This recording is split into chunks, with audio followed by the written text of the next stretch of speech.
Olá, assombrados! Eu sou Ana Paula e vou contar vários relatos para vocês nesta coletânea de relatos de hoje.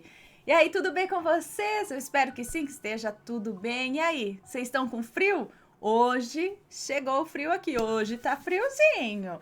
E falar para vocês que até tá chovendinho. Ai, que benção, gente, porque a gente tava precisando de uma chuva aqui. Bom, para quem não conhece, nós somos o canal Assombrado. Temos vídeos todos os dias no canal. Nas noites de segunda a quinta-feira tem relato ao vivo entre 10 e 11 horas da noite. E nas noites de sexta, sábado e domingo, às 10 da noite, tem um tipo ao vivo para vocês.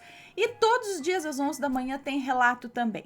Tem tipo ao vivo de segunda a sexta, coletânea de relatos no sábado, coletânea temática de relatos no domingo e tem os vídeos do Matheus, 12:30, mas logo ele volta a fazer os vídeos para vocês, tá bom? E não se esqueçam de visitar a nossa loja virtual, a lojaassombrada.com.br, de onde é este belo moletom que estou usando. Olha aqui, ó, moletom da loja. Ele tem aqui, ó, o cordãozinho, o capuz, que ele é todo... como que fala? Printado por dentro aqui, ó, silcado por dentro, brilha no escuro toda essa parte interna e o logo aqui do canal, tá? Tem bolso aqui na frente, ó, pra esquentar a mãozinha. Deixa eu arrumar essa touca aqui, é que eu vou desmanchar meu cabelo, né? Aqui, ó. Este é o capuz não, o moletom, ele é flanelado também, tá? Do Assombrado, está à venda lá na loja assombrada.com.br, tá bom? Vai lá já e garante o seu. Isso aqui foi uma arte que eu fiz no cabelo, tá? Achei um tonalizante, aí já meti uma mecha aqui pra ver. Ai, meu Deus, que vontade, né? Aí já pensei em várias outras cores. Ai, sossega! Certo, então vamos lá. Vamos começar. Não se esqueça de deixar o seu like nesse vídeo também, hein? Olha lá, não esquece do like. Vai lá, já deixa o like já agora, que é pra não esquecer. Vamos então começar com esta coletânea de hoje. Primeiro relato. Vou pôr a mão no bolso enquanto eu conto o relato, tá, gente? As frutas dos espíritos. É uma moça que nos conta. O meu marido é espírita. Eu sou pagã. E meu filho de 13 anos é ateu. Olha que mistura! Desde criança, eu via pessoas, vultos e sombras, mas sempre questionei, e ainda questiono, as nossas sugestões mentais. A capacidade do cérebro em reproduzir nossos medos, como uma projeção. Então, eu considero que possa ser médium ou bruxa, como prefiro, mas não desconsidero que possa ser esquizofrênica ou outra coisa. Vai saber, né? Eu lembro de um dia em que eu fui com os meus pais a uma antiga chácara, próximo ao lugar onde o meu pai foi criado. Ele, no carro, relatava que a casa era de moradores muito muquiranas, mão de vaca, que não davam nada e nem emprestavam, gente mesquinha. Ao chegar e ver a casa caindo aos pedaços, meu pai avistou um pé de árvore carregada de frutas que ele comia na infância e adorava.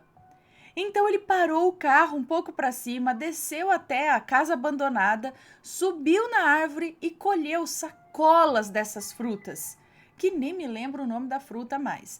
E aí ele colocou no carro. Quando fomos seguir viagem, o carro atolou nas folhas. As rodas rodavam e rodavam, o que fazia o carro atolar ainda mais. Eu, criança que era, fui andando, me aproximando da casa enquanto estava pé da vida por estar naquela situação. E eu senti tanto calafrio e arrepios que voltei correndo para o carro. Meu pai sentia-se mal, de cansaço, sabe? Estava suado e sem camisa, já tinha enfiado tábuas por baixo dos pneus e tentado de tudo para desatolar o carro. Detalhe que não chovia, tá? Somente estava um solo úmido debaixo da árvore, devido às folhas. Só isso. Eu pensava que o meu pai era muito burro mesmo. Burro por parar o carro perto de uma casa que ele dizia ser assombrada. e onde antes tinham morado pessoas mesquinhas, muquiranas.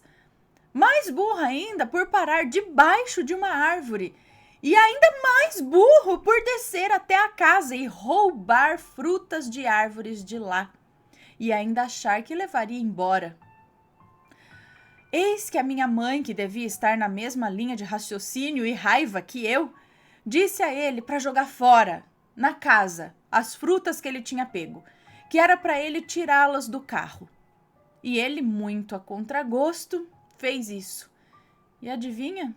O carro pegou assim que ele fez o que a minha mãe disse. E então nós fomos embora sem nenhum outro problema. O que ainda me chama atenção nessas lembranças é que, para mim, meu sentimento é de que se a casa fosse assombrada, os espíritos estavam cheios de razão em não gostar do meu pai ter invadido. Poxa, acho que é assim, vai invadindo, pegando as frutas sem pedir.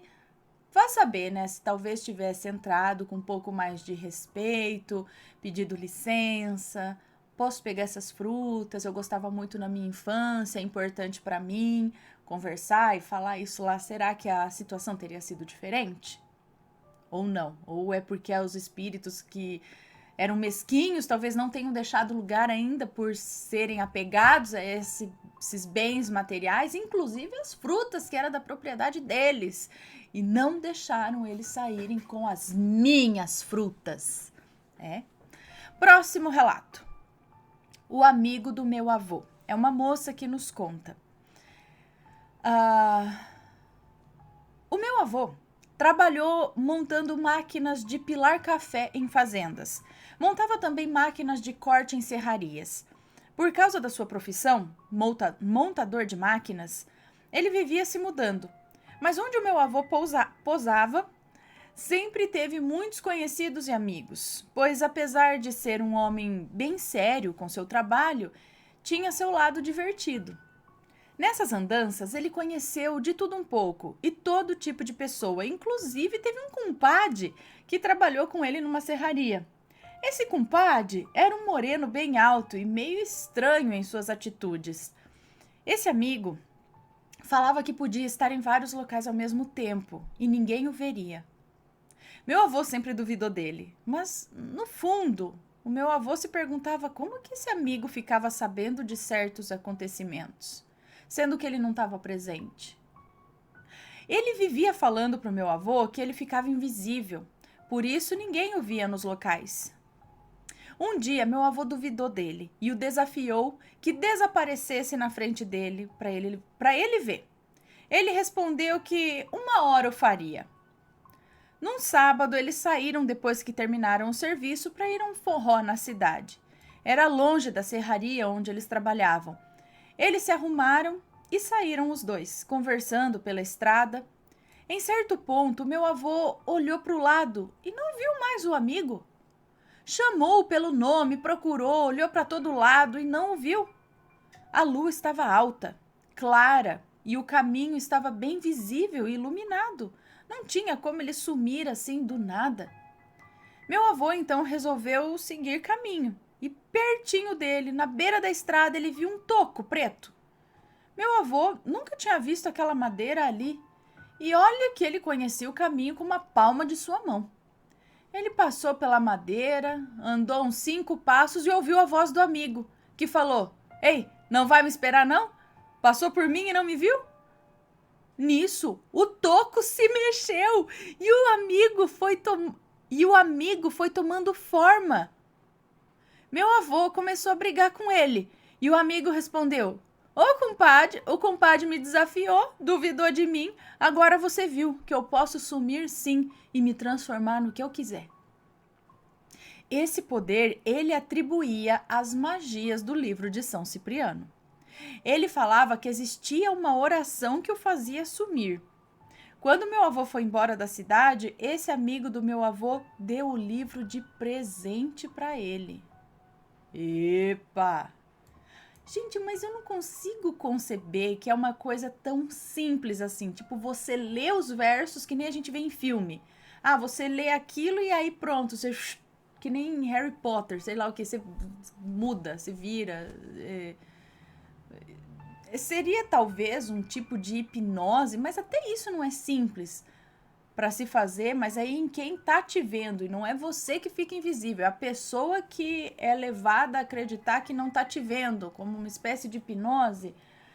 Mas se você não faz nada com a outra pessoa, ou faz sem ela perceber, para ela não te ver, eu não sei, mas só ler uma reza e aí pronto, você transforma no que você quiser. Ai, eu não sei, gente.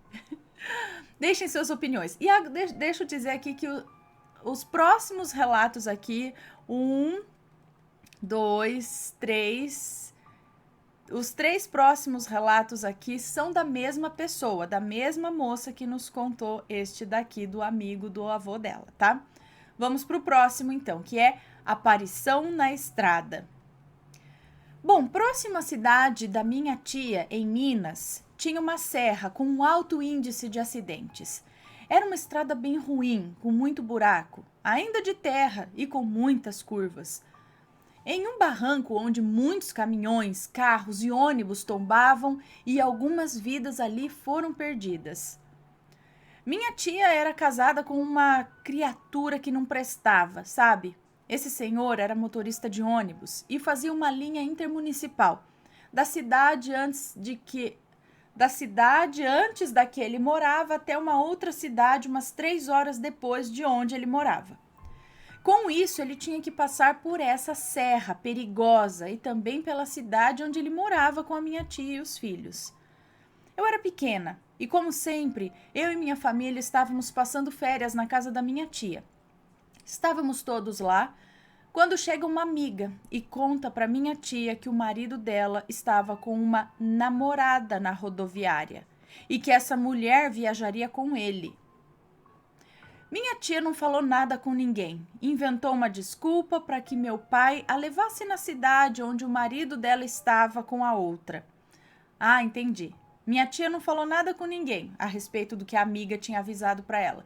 Inventou uma desculpa e pediu para o meu pai levá-la até a cidade onde o marido dela estava com a outra. Meu pai e minha mãe foram levá-la de carro, mas não sabiam a intenção dela. Ela só falou que precisava comprar umas coisas que estavam faltando na casa e que era urgente. Na época, a cidade não tinha recursos para alimentos, só uma venda pequena, uma padaria e um açougue. Bem roça mesmo, sabe? Bom, e para lá foram eles. Quando chegaram na cidade, ela falou para passarem na rodoviária, pois o marido ainda estaria ali. E assim eles fizeram. Lembrando que o meu pai e minha mãe não tinham noção da história da tal namorada com o marido da minha tia, tá? Quando chegaram na rodoviária, minha tia viu o marido com a tal namorada e arranjou a maior confusão. Brigou, bateu na mulher, xingou, amaldiçoou, falou tudo o que queria e não podia. Chamou nome feio que eu não vou nem falar aqui.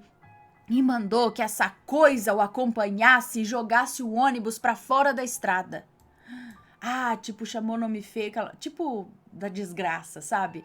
E que essa coisa que ela chamou o nome, mandou que essa coisa acompanhasse os dois e jogasse o ônibus para fora da estrada. Meu Deus, eu tô falando que quando a gente fala as coisas na raiva, na hora da cabeça quente, mas é difícil também, né, numa situação dessa, você se segurar. Espíritos elevados, aqueles que conseguem se segurar numa situação dessa, não é? A gente já vai com a voadora no peito. Brincadeira, não sei. Bom, meu pai e minha mãe, pasmos com a situação, tiraram-na o mais rápido possível de lá, colocaram ela no carro e trouxeram de volta para casa. No caminho, ela continuou praguejando e falando palavrões, além de jogar maldições nos dois. Minha mãe, apavorada, ficava mandando ela ficar quieta. E minha mãe rezava para afastar tudo aquilo que ela chamava. Quando o meu pai estava descendo a tal serra que eu citei no início e pegando uma reta, a lua estava bem clara. E de longe eles viram uma figura gigantesca no meio da estrada. Era uma mulher, com uma saia rodada, toda de branco e com um turbante na cabeça. Ela estava dançando, rodando e rindo no meio da estrada. A minha mãe conta que ela se arrepiou inteira e gritou por Nossa Senhora. O meu pai mandou que elas se segurassem, pois ele iria acelerar o carro e passar por aquilo. Credo! A minha tia, na hora, calou a boca e começou a chorar. A minha mãe só rezava. Meu pai, então, avisou que ele passaria e que, de forma alguma, elas não poderiam olhar para trás. Minha mãe até hoje não sabe o que foi aquilo. O meu pai acelerou, passou por aquela figura e a minha mãe fala que na hora tudo gelou. O carro, ela, o meu pai. Ela lembra até hoje, mais de 35 anos depois, da risada daquela figura enquanto passavam por ela. Depois da situação, a minha tia começou a chorar e resolveu se arrepender. Acabou se arrependendo. Queria que o meu pai voltasse, para não deixar o marido dela viajar. Meu pai não voltou. Minha mãe mandou ela rezar e pedir proteção para as pessoas que nada tinham a ver com a briga dela com o marido e que estariam no ônibus junto com eles. O resto do caminho foi a minha tia rezando e chorando. Chegando em casa, ela mandou que o filho ficasse esperando o pai passar pelo ponto para ver se estava tudo bem e mandando ele tomar cuidado na estrada. No dia seguinte, cedo, acabaram as nossas férias. A minha mãe juntou nossas coisas e nos trouxe para casa. Nada aconteceu com o traste. Ele voltou para casa como se nada tivesse acontecido. Pouco tempo depois, ele aprontou de novo, e de novo, e de novo. Ela, finalmente, se separou dele. Ainda bem. Ah, ufa, será que então foi porque ela se arrependeu? Que nada aconteceu com ele? E aí vou começar a rezar, e aí sim pedir por proteção. E aquela mulher na estrada? Uma mulher muito alta, de turbante, saia, que ria no meio da estrada. Será que às vezes ela acabou atraindo aquilo para ela mesmo? Ai, não sei, gente, mas que foi estranha essa aparição. Depois de xingar horrores. Olha, me admira mesmo que não tenha acontecido nada, porque a gente manda tanta intenção ruim, né, quando a gente tá com raiva, assim, que é bem capaz mesmo de alguma coisa ruim acontecer. Mas depois ela se arrependeu, então vai ver que isso tem ajudado. Não sei, mas olha só. Ô, traste, aí foi de novo, de novo. Bom, próximo relato. Meu pai e seu companheiro de viagem. É da mesma moça. O meu pai era representante comercial e viajava muito e para longas distâncias. Na década de 60, as estradas eram muito piores e o tempo que se gastava para se deslocar de um estado para o outro era bem maior. Ele tinha um amigo e colega de trabalho que viajava com ele para fazerem revezamento ao volante. Enquanto um estava dirigindo, o outro estava no banco traseiro da Kombi, deitado, descansando. Naquela época não tinha exigência de cinto de segurança. Assim foi por muito tempo, até que um dia, em uma das folgas das viagens, esse amigo do meu pai sofreu um acidente. Ele tombou com um jipe em uma ribanceira e morreu. Meu pai ficou triste, mas a vida continuava e ele tinha que trabalhar. Meses após a perda do amigo, no início de noite, ele estava dirigindo quando olhou para o banco traseiro pelo retrovisor.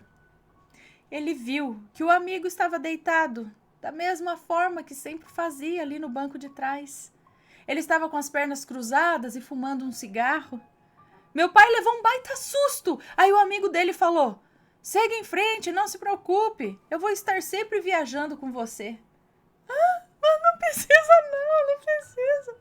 E por um bom tempo meu pai teve a companhia do amigo, realmente. Às vezes no banco traseiro, às vezes no banco do carona, do lado dele. Isso acontecia principalmente durante as viagens longas. Credo. Não sei se é bom ou se é ruim, né? Tipo, tá, você tem uma companhia amigável ali do teu lado, porém ele não tá vivo. Então, eu não sei se seria legal ou não. Bom, se desse pra ir bater num papo, até que acho que vale, né? Assim, ele ia visivelmente o tempo todo na viagem. Pô, legal. Ah, eu ia gostar que um amigo meu, depois de... Amigo, né? Aquela pessoa que eu conheço, que eu sei que é gente boa, me acompanhasse ali, me dando um apoio, conversando, não deixando dormir no carro. Acho que ok. O duro é quando aparece um desconhecido, né? Quando você tá esperando, você não sabe se aquilo é bom, se é ruim, se tá precisando de ajuda, o quê? Aparece do lado, você toma um susto. Ai, eu sei não, te conheço não, sai daqui. Agora, quando é conhecido, de boa, assim, acho que... Não sei. Próximo relato. O que foi aquilo? Ainda é a mesma moça. Isso aconteceu comigo. Eu tinha por volta dos meus 14 anos e estava na casa da minha tia mais velha, no interior de Minas. Era época de quaresma e tínhamos um grupo bom de jovens, que toda noite ficávamos reunidos na pracinha da cidade, em frente da casa da minha tia, que era do lado da igreja. Lá ficávamos até tarde cantando, batendo papo, rindo, contando histórias. Era muito divertido. Mas nesse dia em específico, a minha tia estava muito incomodada. Ela ficava toda hora entrando e saindo de casa e mandando a gente entrar. E jovem, você sabe como é, né? Ficamos enrolando, até que ela se irritou. Chegou no portão falando assim: quem consegue chegar em casa em até 5 minutos, corre e vai para casa agora, sem parada. Quem não consegue, trata de entrar na minha casa agora. Eu não tô de brincadeira, eu tô mandando. Eu não vou falar de novo. Gente, depois dessa, eu não ia nem parar pra pensar se minha casa era longe ou perto. Eu entrava na casa dela, falei, meu Deus, o apocalipse vai passar aqui, meu Deus. Vamos lá. Como ela era uma pessoa muito respeitada na cidade, ela foi professora de várias gerações. Saiu gente correndo pra tudo quanto é lado. E aqueles que moravam mais afastado, ela botou pra dentro da casa dela, junto comigo e com os meus primos. Quando entramos, ela mandou trancar a porta, fechar as janelas e apagar as luzes. E mandou todo mundo ficar na sala, quieto. Meu Deus! Mesmo não entendendo nada, fizemos o que ela mandou. Quando do nada começamos a ouvir um barulho, como se fossem vários cavalos relinchando, mas era diferente. Aquele barulho arrepiava a gente. Era um barulho apavorante. E os meninos mais curiosos queriam ir na janela para ver, mas ela mandou eles calarem a boca e ficarem quietos. Eu só rezava. Aquele barulho ficou por um bom tempo, ia e vinha ali na frente. Eu me sentia gelada, com um medo absurdo. Um tempo depois, que não sei dizer quanto, o barulho cessou. Não ouvimos mais nada, nem um grilo. E olha que o local é meio roça, hein? Parecia que a cidade estava morta. Mesmo aquele terror tendo passado, ela não deixou os meninos irem embora. Ela só deixou eles saírem de lá quando estava perto de amanhecer o dia. Perguntamos o que era aquilo e ela só falou que não era coisa boa.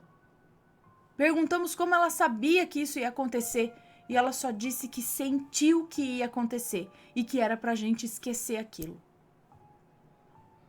Várias vezes eu perguntei pra ela e ela nunca mais quis tocar no assunto. Ela mandava eu esquecer daquilo. Eu ainda me arrepio só de lembrar. Eu nunca fiquei sabendo o que era. Ela faleceu há 1 ano e nunca contou. Gente, mas agora eu fiquei muito curiosa também. O que era? Tão preocupante assim? Uma aparição perigosa? Perigosa por quê? Tipo, tudo bem, vai passar uma carruagem fantasma aí, vai fazer o quê? Agora, a não ser que ela passa e vai lançando coisa ruim ao redor. Gente, e por que assim, tipo, entrar, trancar a porta e apagar a luz e ficar quieto? Alguém sabe aí o que pode ser? Já presenciou isso? Deixa aí alguma coisa pra gente, escreve aqui nos comentários, me manda um e-mail pra me explicar, porque não faço ideia também. Mas eu ia ficar com medo pro resto da minha vida, né, se eu passasse por uma situação dessa. A tia botou um medo aí e não falou o que era. Barulho de cavalo? Era cavalo? Ele, como se fossem vários cavalos relinchando, mas era diferente, não era bem isso, era um barulho que arrepiava, como se fosse barulho de cavalo, eu tentando fazer o barulho, lembrado. Bom, próximo relato e último desta coletânea, esse já é de outra moça, tá? O corpo que pocou e desapareceu na cova. Assim, pocou, tá explicado aqui. Pocou significa arrebentar como pipoca, pipocar. Credo, o corpo que, tipo, arrebentou, pipocou e desapareceu na cova. Vamos ver. Oi, a mamãe tá gravando, meu amor. Um beijo, dá um beijo que aparece aqui na gravação. Manda um beijo. Beijo. Mamãe já vai. É o último relato. Choveu dentro do carro. Choveu dentro do carro? Papai deixou o vidro aberto. Ai, que gostoso. Tava frio. Ai, é gostoso passar um pouquinho de frio, né? Com esse calorzão que a gente tem aqui. Né? Tá frio. Então vai lá, mamãe já vai, tá? Tá, tudo bem, entendi muito bem, mas eu vou ficar mais um pouquinho. Ai, olha aqui a mãozinha do Hellraiser. Tatuagem, né, Piruli? Agora deixa a mãe terminar. Vou contar o último relato, tá? Vai lá com o papai, fecha a porta, por favor. Cadê o celular? Então.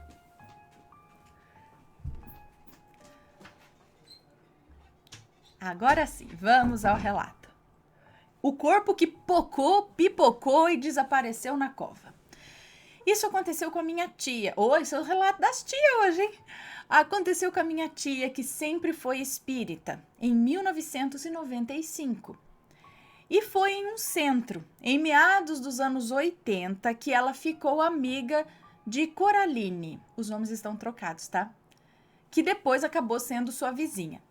A minha tia só ia para fazer rezas e tomar passes nesse centro, mas, em compensação, Coraline fazia trabalhinhos para casamentos de inimigas darem errado, para parentes que em algum momento da vida trataram mal, ou para qualquer um com quem o santo dela não batia. E assim a vida ia seguindo. Maledite. Em 1990, Coraline sentiu uma dor fortíssima no estômago que depois se tornou crônica. Porém, nem todas as crises ela falava para a família. Inclusive, ela fez um exame escondido de todos e escondeu também o resultado para não preocupá-los. Minha tia e sua família sempre falavam para Coraline que gostava muito de um... Minha tia e sua família sempre falavam para Coraline que gostava muito de um drink, para que ela parasse de... Agora são os cachorros. Pera aí, Rabinho. Só um minuto. Pronto, Rabinho. Acabou, campainha.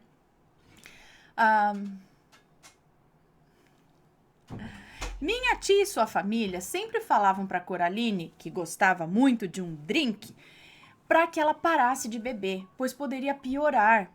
Mas vício é muito difícil de se livrar. A dor no estômago estava ficando voraz, porém ela precisava trabalhar para ajudar o marido também, afinal tinha 3 filhos pequenos, né? Um dia de julho de 1995, minha tia bateu em sua porta e ninguém veio atender. Minha tia, então, foi até o serviço do André, marido da Coraline, e pediu para ele ir em casa, pois como ela trabalhava à tarde, era para ela estar fazendo as tarefas, mas na casa estava um silêncio aterrador. Chegando em casa, André tomou um susto e começou a se desesperar. Coraline não se mexia e estava gelada. Levaram-na para a capital, Vitória, para o IML. E foi constatado que ela tinha uma úlcera, porém tinha um tumor também. Tempos depois, o marido achou exames que comprovavam as doenças. Ela sabia que estava doente, mas não queria preocupar a família. Depois, o corpo veio para nossa cidade para ser velado. Enfim, o velório aconteceu e um dos filhos da Coraline disse para o pai, pelo jeito assim, ela fazia, maledite entre aspas, porque ela fazia esses trabalhinhos aí para destruir casamento das inimigas, né?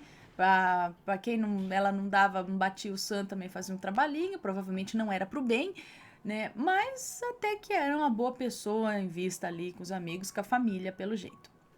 Mas então, vamos lá. Continuando aqui.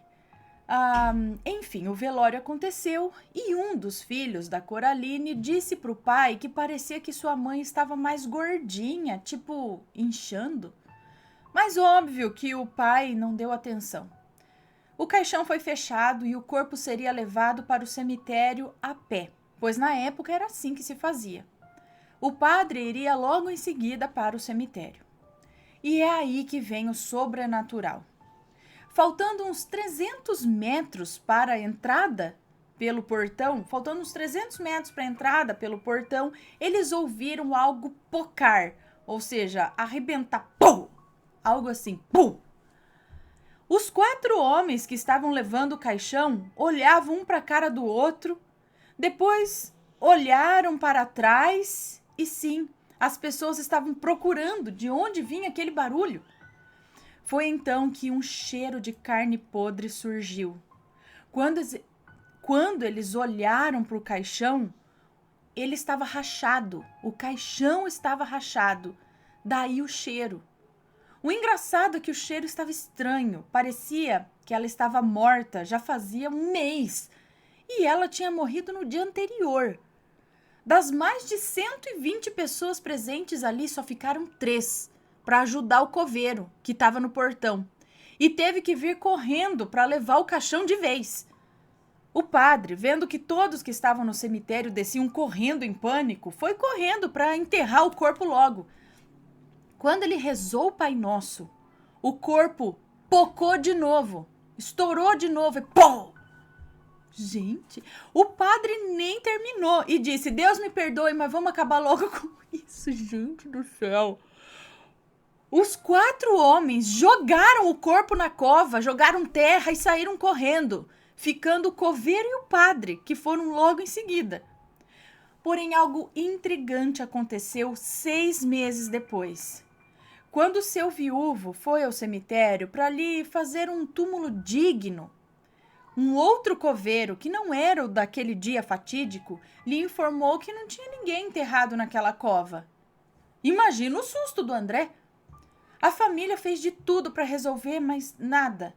Então só havia uma alternativa: contratar um detetive, no caso um perito. Em 3 meses o resultado saiu. O perito disse assim: Senhor André, não sei nem como te dizer, mas analisando a cova, tirando amostras da terra para ver se foi revirada ou algo do gênero, ninguém foi enterrado ali. É como se o corpo tivesse sido removido sem o uso de uma pá, nem nada. Mas como isso foi possível? Se no documento da prefeitura e na administração do cemitério consta que o corpo dela foi enterrado ali. Muita gente deve se perguntar se o cemitério poderia tirar os ossos dela e colocar em um outro lugar para vender para outra família o jazigo, mas isso não bate com a análise do perito. Até hoje, nenhum outro corpo foi enterrado lá. É só um espaço vazio. O que a minha tia conta é que até hoje, 25 anos depois, os filhos, pois o pai já é falecido, eles vão ao cemitério no Dia das Mães e no Dia de Finados e rezam para um corpo que nunca esteve, entre aspas, ali. E até hoje ninguém sabe onde está o corpo. Intrigante, né? Gente, tá, vamos lá. Os estouros. A gente pensa talvez em gases, né, que são gerados ali dentro do corpo. Existe isso. Eu não sei com um dia de morte, se isso é possível. E sim, eu acho que, se não me engano, quem é profissional dessa área aí sabe dizer. Realmente chega a rachar o corpo por conta desses gases que vão se formando aí dentro, conforme o corpo vai ficando ali, entrando.